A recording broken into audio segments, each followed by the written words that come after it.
Okay, yan, magandang hapon. Tignan nyo, kulit-kulit. Grabe. Kaya naman, no choice. Tayo. Okay, wait lang. By the way, kung mapapansin nyo, meron may kita yung picture ng isang bata. Kung maalala nyo kahapon,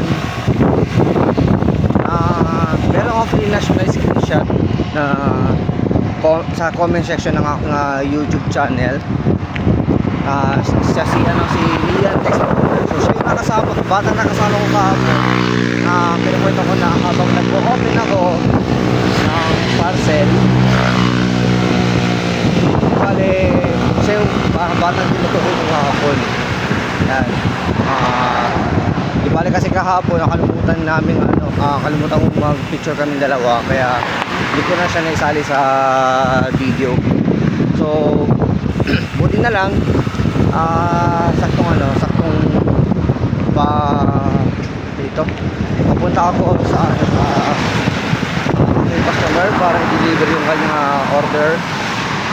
Then nakita niya ako, napansin niya ako, tapos nagulat ako. So yun, nakapagkwentuhan muna kami, pero yun nga lang, base sa kwento niya, sabi niya sa akin, "Kuya, nakapakipake na kami." So gulat ako, wala? Ay, dahil sa parang talk ko, naalala ko pala yung sinabi ko kahapon na o nga pala bukas pala alis na sila kasi punta na sila ng punan. Kaya ayun, nagpalalamog na daw ata sila ng mga gamit nila. So dito. So yun, Lian, ito although 2 days basta 2 days lang tayo nagkasama, and then very hindi ko lang ano pa tawag doon, pero kahit man nasa dalawang araw lang na ito,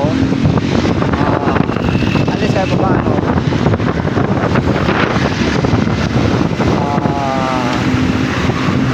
kahit man na mapapalayo ka or saan ka man pupunta, sa naman mag-ingat ka lang doon. And then kung naman yung mga gusto mong ma-achieve sa pag-aaral mo, go lang, magpatuloy mo lang. Kung basta yung goal mo, focus mo yung goal mo. Tapos kung ano man yung mo talaga, ito talaga, kasi ako sports master kasi ako kaya bilang isang coach, sports master, isang pinaka the best masasabi ko kung ano man yung talagang sinisigaw or gusto mo sports na siya talagang gusto mong i-pursue at gusto mong isagawa, wala namang magiging kaso doon. Ang ano ko lang ay kung yun talagang hilig mo,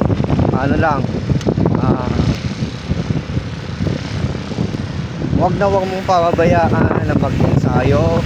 Wag ka rin magpapakampante na baka pag halimbawa naging veterano ka na or mahusay ka na, wag mo pa rin kakaligtaan ng mag-ensayo.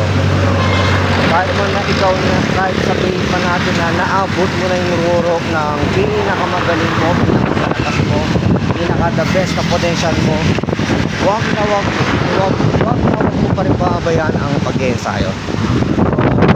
Yan lang yung bagay na masasabi ko sa'yo. Basta kung ano ka na sa journey mo, galingan mo at pagbutihan mo at tuparin mo ang mga pangarap mo sa buhay. So yun lamang po, simple ko lang po sa batang nakasama ko sa loob ng dalawang sinabay kasama ko mga biyahe. So yun lamang po, maraming salamat and God bless po sa atin lahat.